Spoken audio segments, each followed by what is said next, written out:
Hi friends, today I am beyond excited to present Sonia G's new fundamental eye set. 5 months ago, we had the unbridled pleasure of experiencing her fundamental face set, a reintroduction or more so a redesign of her original fundamental set. And I have a video covering those brushes if you wish to see. I'll pop up a card up above or link down below, where not only Sonia had introduced new designs for the fundamental face set, but had re-released ones from the original fundamental face set. And we were thinking, oh, is Sonia going to release the eye versions before the year is up? And our brush goddess made it happen, family. Well, first and foremost, thank you so much to Sonia and Beautylish for sending me these brushes in advance. If you're wondering when they are dropping, November 14th, 10 a.m.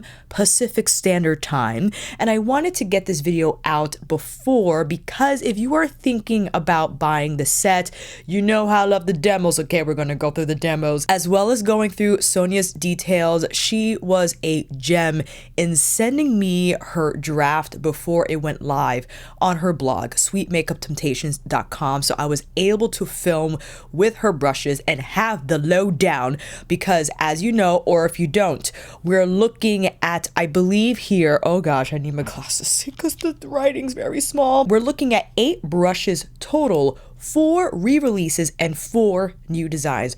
We got 8 brushes, family. And they are designed with the same walnut wood that's found in her fundamental face set. And I encourage you to read on how these wooden handles are produced, the amount of caliber required, and where Tuckahoe powder is used to reveal the beautiful grain texture on these handles. And again, the workmanship that goes into creating these brushes, I cannot comprehend. And why, even if this set wasn't sent to me, I would have purchased this set, as I think these are an investment in tools that not only will last a long time, but just to invest in something that is handmade, something that takes time, precision, thoughtfulness, just to have that talent and having that, again, artistry in my hands, in your hands. And when you apply your makeup, you can feel why.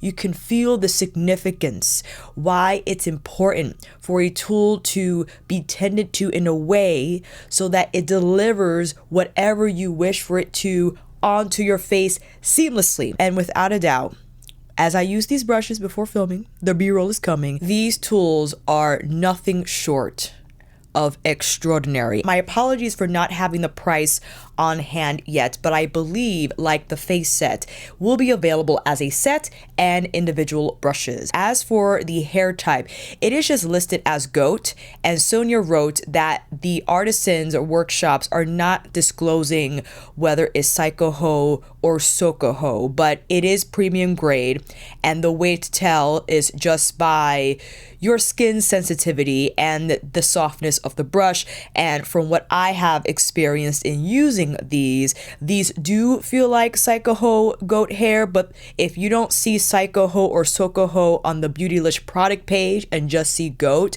you can assume that it is Tuckahoe or Tuckahoe. But again, the workshops are not disclosing those details. That's why not only on Beautylish, but probably on Fude Beauty as well, you're only seeing goat hair, versus previously it will have the distinction between Tuckahoe or Tuckahoe. So for the rest of the video, I would refer to these brushes as goat hair, whether it be undyed or dyed. With that said, we'll go through the order of the B-roll. The order through which Sonia presents each brush is a little different, but just so for my own memory, as I could go through each brush individually. Let us begin with Crease L. Crease large, and Sonia writes here that it is a new design, almost like the previous Crease 2, but with a little different. 100% goat bristles, feels soft, softer than previous Crease 2. And what I adore about the Crease L, from my experience, because I do love her Blender Pro as well as her soft crease, I do like a little bit of that stiffness. And stiffness does not mean pokey or harsh on the skin. It's more so because of how the bristles are bundled. There's a little more predictability and control. There's a little bit of firmness to the brush, which is why I thought it appropriate to use with a Natasha Denona matte, because Natasha Denona mattes can pack a punch, and to have this brush move the color through the crease as it does in a way that is even, predictable. And Sonia writes here that the brush allows for precision and consistency in movement, which I agree, and why I chose to work with these types of mattes, because I like a little bit of firmness in my crease brushes. I know sometimes I'll reach for a squirrel brush or something that's not as densely packed to have more of that blurred out effect, but when it comes to having more of an intense color application through my Crease L is it. And I'm happy to now have it in my brush collection, in my Sonia G collection, and you will see further down through the B-roll how I do use Crease L as a finisher when all has been applied shadow wise, just to take the tip of the brush and to soften the edges of the shadow closest to my brow. But again, I would reach for this brush if I needed more of an intense serving of color and in a more precise fashion, because as I mentioned before, and my apologies, I made sure the brushes were clean for the close-ups, but you know, mama's been using them, so they're a little dirty. Compared to the Blender Pro, you see the Blender Pro has the dyed goat hair as opposed to Crease L having the undyed, but there's a little more movement here in Blender Pro, and it's rounder on the edge versus where Crease L, I feel, has a little more of like a point here, and the roundness from Blender Pro presents more of like a blurred finish. Blender Pro I would use with the color not as intense as the mustard matte you saw on the demo. I would use this with a much softer color and will pull the color beyond the lash line. Crease L a little bit more firm than Blender Pro, much firmer than the soft crease brush from the Sky set. You can see the difference not only in size but in movement as well. You'll get a little more movement from the soft crease, whereas there's a little more firmness to Crease L. And if you're wondering, well, why didn't Sonia make the Crease L dyed? Well, I think it's because Sonia has, like I just presented, the Blender Pro, soft crease, mini booster, all with dyed goat hair, and I think having the undyed Crease L adds diversity to her brush collection, and in a way that I think just juxtaposes beautifully to the walnut wood. So from a visual standpoint, I like the undyed goat hair choice for the Crease L. And Sonia also writes that the Blender Pro is larger. It might be hard to make that distinction on screen, but again, I would encourage you to read her blog post about the comparisons further to get into the nitty-gritty with those details. And I'm sure when you use all these brushes, if you decide to get whether it be Crease L or the entire eye set, you will feel the difference. You'll feel the difference in terms of firmness, density, flow, fluidity on the skin, and therefore will make those decisions based on which brush is appropriate with which type of formula in your eyeshadow collection. Now we have Crease M, which I purposefully used here in applying a matte, and you'll see it's not very even. And I did that on purpose because the old me would have used a brush like the Crease M, undyed goat hair, same bristle type as you saw in the Crease L, that I would use this type of brush to place color on the outer part of my lid, thinking because it is smaller, an appropriate size for that eyeshadow task. But you'll see that I rely on the worker instead for that shadow placement on the outer lid. And again, Crease L, I believe, is a new shape to the eye set. Therefore, what does the Crease M purpose serve for me? It's that precise diffusing through the crease, especially if you have smaller eyes, deeper socket eyes. Maybe the Crease L will be a little too large. Crease M will give you that blend simply because it is a smaller brush, less bristles than what you see in the Crease L. Beautiful movement, but like the Crease L, precision and that firmness, that predictability and control when diffusing and blending shadow through your crease, possibly pulling it beyond your lash point. And perhaps this brush could be your finisher. If you do have smaller eyes, the Crease L far too large, for blurring or softening the edges of your shadow, Crease M will be not only the shadow brush to apply color through your crease in a fashion that's precise, but will also be your finisher brush. And Sonia compares Crease Pro from her Pro set to the Crease M. You can see the Crease M is a smaller brush, and there's a little more of a point to the Crease Pro. They both serve a similar purpose, right? Because they are smaller, more precise in that design, it will fit beautifully here through your crease. They're small, but I think different in terms of feel, in terms of what shadows you can use. In fact, I would probably use Crease Pro in placing shadow on my outer lid versus Crease M, because Crease M doesn't have the same surface area as the Crease Pro.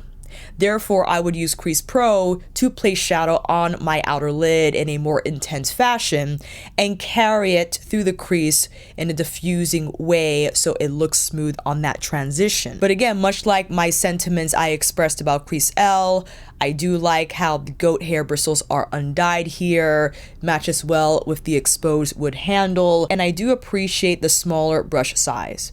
Even with an eye size like I have, I like precise blending through my crease where the shading will stay put and I can concentrate pulling that color through the crease, because now we're going into the worker brush. And we'll start with worker S, and it is the same as the previous worker 3, which I have here from her fundamental set, distinguishable with the red to black gradient and the flat bottom handle.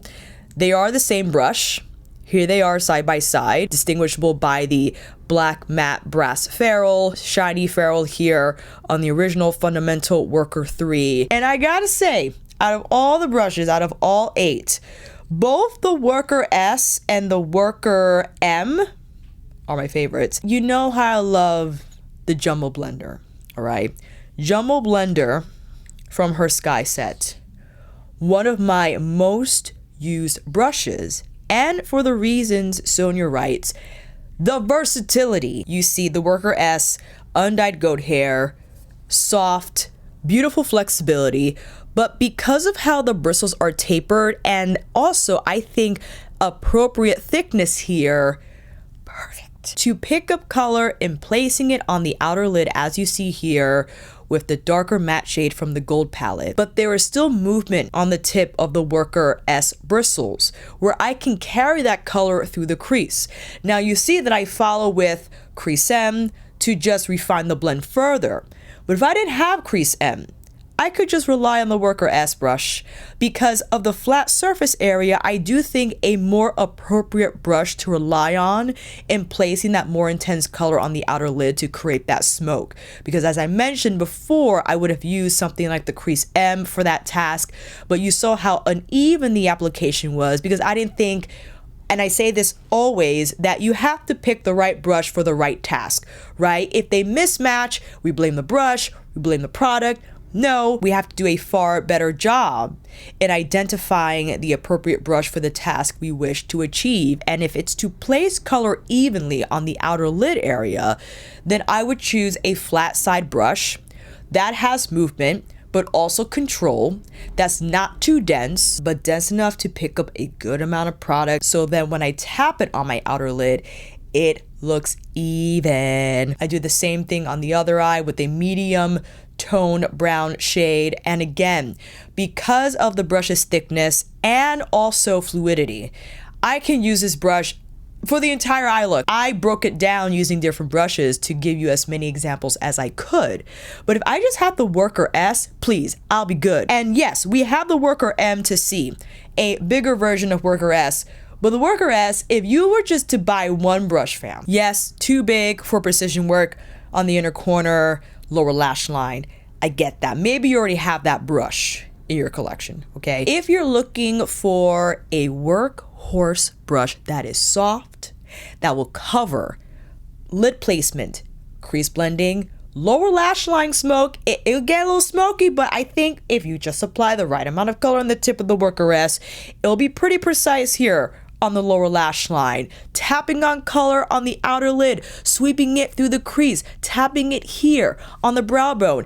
You could it's too big of a brush. I understand it. I could get away with inner corner placement with the Worker S. If you have a smaller eye, then you will have to reach for another brush. And we'll get to the pencil brushes when we get to that part of the demo, but Worker S, goated. And that leads us to Worker M. Worker M, slightly bigger than what you see here from the Worker S, and same as the previous Worker 2, which I have from the original fundamental set.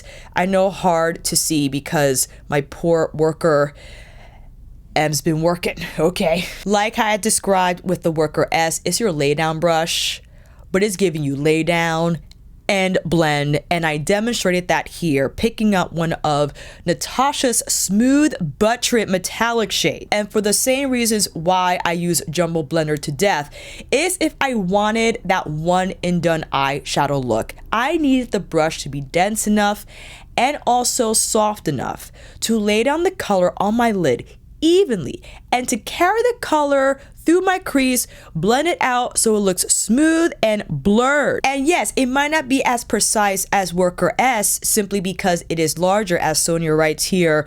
The Worker S is smaller, has more precision compared to Worker M, and if you wanted that more V-taper precision, sure, Worker S is going to be your bet, just as I had demonstrated placing that dark brown eyeshadow on the lid. Worker M is my Jumbo Blender dream, but a little smaller. Jumbo Blender is a little thicker than the Worker M, I believe, and Worker M has a little more movement than Jumbo Blender. Jumbo Blender, because it is dense, it has a little wiggle. There's a little more wiggle to Worker M. And again, if I were to rely on one of Natasha's buttery smooth metallic shades, Worker M is my brush go-to in slapping that color on the lid, carrying it through the crease, wisping it beyond my lash line to get that wing soft smoke, carrying it under the lash line, and be done.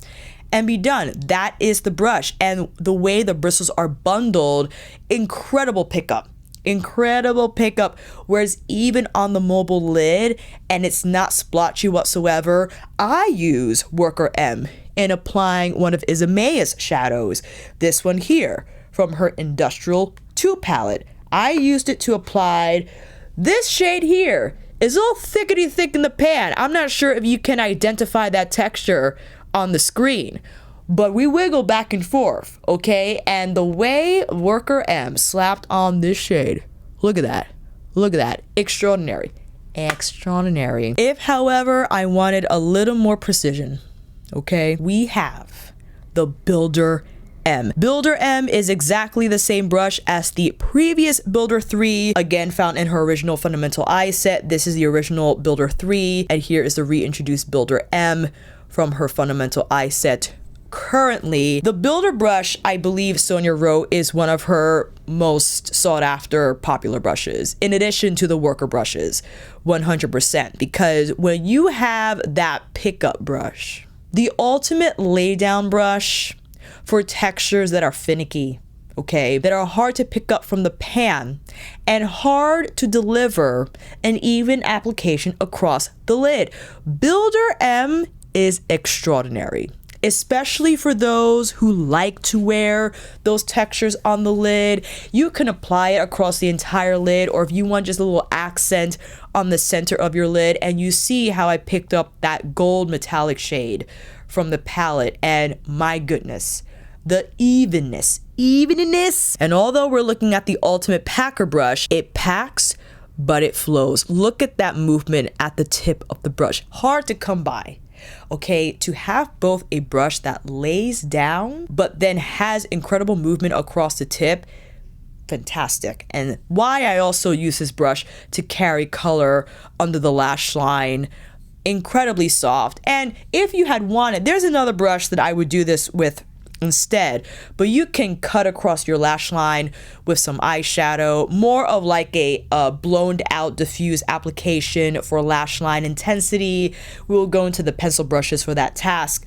But Builder M, without a doubt, as you see with dyed goat hair instead of the undyed, incredibly versatile in that regard, and why it's one of Sonia's most sought after designs, because again, the duality of the brush, to have a packer brush that's flexible but has that firmness and control at the same time. You can feel where the color is going on your lid. It's not too flimsy, and it can work with a wide variety of textures, tougher to work with textures, you know, like the one that's found in the Artist Couture Mauve Supreme palette. Something I would use like the FO10 with, okay? But the Builder M will be that brush to rely on if you need to wiggle it back and forth, and not only for the harder to pick up textures, beautifully compatible with the softer textures like you find in Viseart or Suku palettes. It don't matter. It does not matter. You want that even lay down of color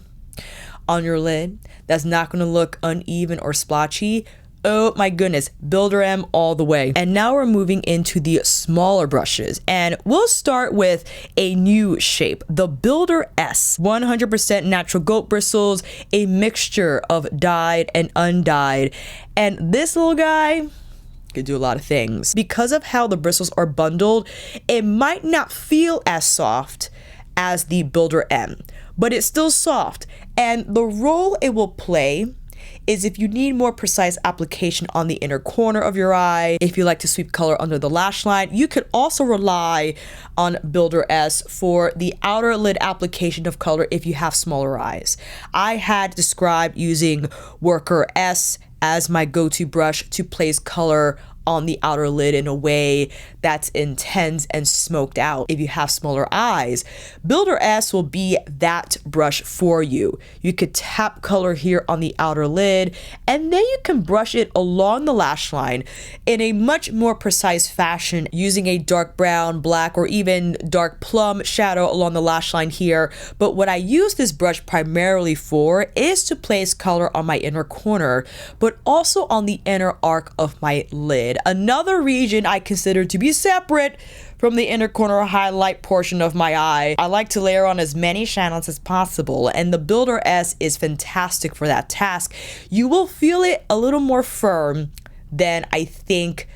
Well, okay, Builder S and Builder M are both firm, but because Builder S is smaller, you will detect more of that firmness here. It still has nice movement though. It's precise without being too stiff, without being too pokey, and for that reason I use Builder S to float color under my lash line in a way that was perfect.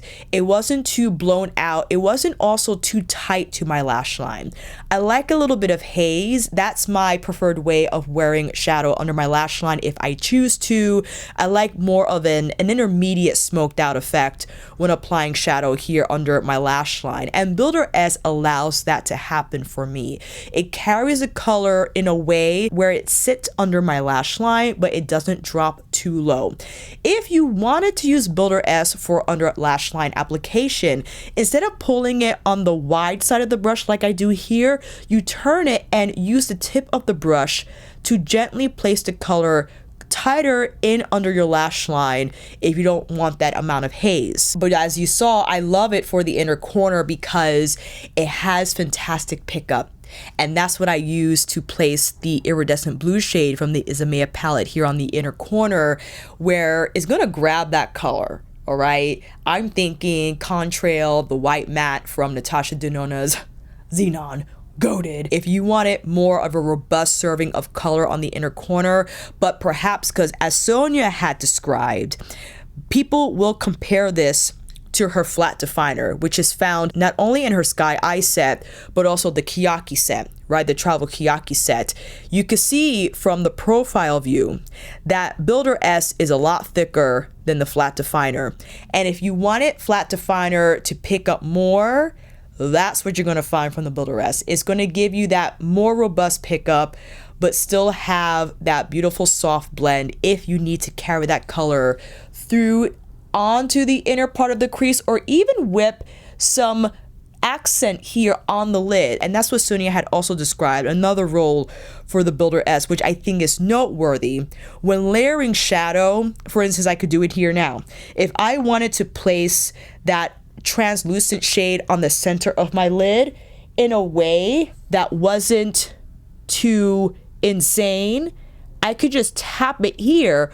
But because the brush's size makes it possible for me to keep the color tighter closer to my lid. Look at that. Now we gotta do the other side. That's what Builder S will do for you. It's going to scatter the color in a way that doesn't seem overwhelming.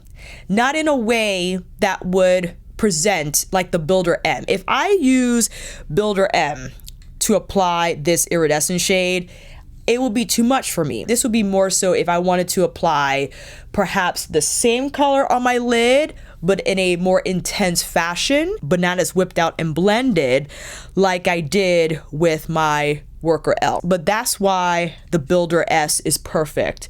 It's going to just give you the right amount of layering if you wish to do so on top of your main stage color on the lid. And you could also do that on the inner corner as well if you wanted to layer Builder S. Builder S, I predict, will be one of the faves because it's one of those in-between brushes, okay? The in-between rolls that we're trying to achieve in our brush collection, that shape that we need, that we finagle in terms of tasks that we want to get right with other shapes, but this is the one. This is the one. That leads us into our pencil brushes. We'll begin with our Pencil S brush. Pencil S is a new design, undyed goat hair, as you see here. I was thrilled to see a pencil shape like this from Sonia because the previous pencil shapes were rounder. This is from her Pro Eye set. This is from her original fundamental set. Pencil 1, you see, is rounder at the tip. And here we have Pencil S, much smaller. What does that mean? Precision. I picked up one of the teal shades from the gold palette to place it on the lower inner part of my lash line. Again, another favorite spot to showcase a different color from the same palette. And what I appreciate about Pencil S is the fact that it's small, but it's flexible. And it's not stiff or pokey. Sometimes it's tough to find a small pencil brush that has the appropriate amount of firmness and movement that delivers both at the same time. One of the reasons why I love the Rephr 03, I heavily rely on that brush to carry black coffee along the lash line. And that is the same reason why Sonia developed this design, in order to be more precise on the lash line, but for the pencil brush to not feel stiff, to still have softness across the lash line, but will still carry color evenly, and will also still move the pencil texture evenly across the lid. That's what I did yesterday, actually. I applied black coffee, and then I applied one of the Ismea shades over it, and Pencil S allows for that to happen. See how the bristles stay together? Incredibly smooth. There's flexibility there, but it's not so flimsy that once you get in contact with your eyes, you just go, there's feedback there. You can feel the color, and a fantastic pickup, as I'm sure you saw on the B-roll. And if you're wondering, well, Alicia, what if I wanted a larger pencil brush? Well, that's why we have Pencil L, undyed goat hair, supremely soft, and this is the same brush as the previous Pencil 2. That's the one brush I do not have, or if I do have it, I cannot find it. But Pencil L is your go-to round pencil brush with that domed shape at the tip. My goodness, this is the brush that you rely on for more of a diffused serving of color along the lash line. The Pencil S will be more precise in that way. If you wanted a more intense wing, whether it's with the pencil or shadow, what Pencil L is going to do is going to give you a little more diffusing of color, but still be soft at the same time. Sonia had explained where a lot of these pencil brushes that are shaped similarly is that they look great, but when you finally use them on your lid, they splay. There's no control, there's no uniformity in terms of how the brush applies your shadow, but Pencil L ensures that the color will apply evenly and that you will feel the application on your lash line, and you'll be able to better direct and control the color when applying the shadow on your lid. And one of the standout features or benefits Sonia had written for Pencil L is if you have smaller eyes and you wanted to apply that smoky darker shade on the outer lid, on the outer V part of your eye. And I think this a perfect choice. If you wanted to smoke it out on the outer lid, but Worker S might be a little too big, even Builder M, maybe you wanted something rounder than Builder S, right? That's what Pencil L will do. It will place that color on the outer lid. And Sonia had also explained that she uses several shadows from Japan, KINKYSWEAT, where they're more subtle in the pigmentation. They're not as like in your face like Mel Cosmetics mattes, for instance. Because the Pencil L is denser, it will have more pickup in that regard, and you'll be able to apply that shadow evenly on the outer lid. And you can also carry it here on the lower lash line. It's going to be tighter than Worker S or even Builder M, similar in terms of application like Builder S. But I feel Builder S, if you wanted more shadow, you'll have to turn the brush on its side. If you want it less, you have to lay it flat. But Pencil L will feel softer than Builder S in that regard. When you apply it flat like this with Builder S, you'll feel a little more stiffness from the brush. Whereas no matter where you place Pencil L on your lower lash line, it will feel soft regardless because of the round ferrule and the dome shape at the tip. And even though I have larger eyes, sometimes I rely on a brush like Pencil L to get that color more precisely on the outer V, but not in a blown out fashion as I would receive from Worker M or S. There is a place and a time, right, for the smoked out applications, but this is great if, especially, I just wanted to introduce a little bit more intensity from lash line to outer V. Pencil L will do that for me. It's going to offer up the control, but also the blend and I'm running out of words. It will offer up the blend and diffusing that I need, but will also deliver that just beautiful initial color placement that's even. And those are our 8 brushes. There are plenty of comparisons, 100%. I wanted this video to primarily serve as highlighting the roles for the new fundamental eye set, and that's why I encourage you to read Sonia's blog, because she has photos and descriptions for all her brushes in her collection that relate to the new fundamental eye set. For instance, she brings up the comparison of Builder Pro versus Builder M. And obviously you see the difference. Builder Pro is a little more tapered, less wide than Builder M. Naturally, that's going to present a different application. Builder Pro will be a little more precise, where Builder M is still precise, but you get more movement because there's just a wider surface area versus Builder Pro. Comparisons like that, I understand, are important, but that's why you have myself and other creators who will then contribute their own perspective in terms of what these brushes do for them and comparisons to the other Sonia brushes. I'll be happy to answer comments down below based on my own experience if you have further questions about comparisons that exist in her original fundamental eye set or even her eye pro set or sky eye set. I know many of you were highly anticipating this release, and I can't blame you, as I was, because her fundamental face set blew me out of the water. It is phenomenal and just streamlined in terms of how many cheek products and complexion products are now just that I love and adore because of the holes that were missing in my brush collection, despite how many I have. And now for the fundamental eye set. I do think it beautifully complements what exists in Sonia's eye brushes or what she already has in her eye collections. I think Sonia was thoughtful in filling in the blanks, if you will, from what she already has. And I think also important to remember that Sonia is creating based on what she already has in her collection, right? You might like the dyed goat hair for crease brushes, but she already has those. Maybe you wanted a different shape than a worker shape, but if the worker works, it's gonna stay, okay? The worker design is by far one of her best. And why I made a video on fluffy shaders, this is why. The sheer versatility of a brush or brushes like the Worker S and Worker M, unparalleled, especially if you are a minimalist when it comes to eyeshadow. Even though you have the 15 pan palettes from Natasha, you don't mind using a palette or a week or several weeks and just slapping on one shadow at a time. And who's gonna do that for you? The worker brush, okay? Again, you don't necessarily have to buy the entire set. These will be available individually.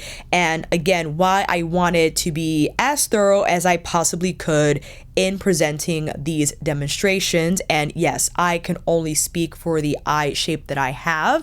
Hopefully you can deduce what will work for you based on what works for me and arrive to a conclusion. But I hope this video helps. And again, a huge thank you to both Sonia and Beautylish for sending me these brushes in advance. And again, thank you to Sonia for sending me the info in advance, so I was able to film this video ahead of time, so you have the space and the room to make a decision. So with that said, fam, I will see you down in the comments, and until then, that is a wrap. Thank you all so much for watching. I hope this video helped, and if you like this video, please give it a thumbs up or maybe consider subscribing to my channel. And until then, I will see you on here again with another review tutorial, Sonia G brush extravaganza, or another industrial 2.0 video. Let me know down below. Take care, and I will see you again soon.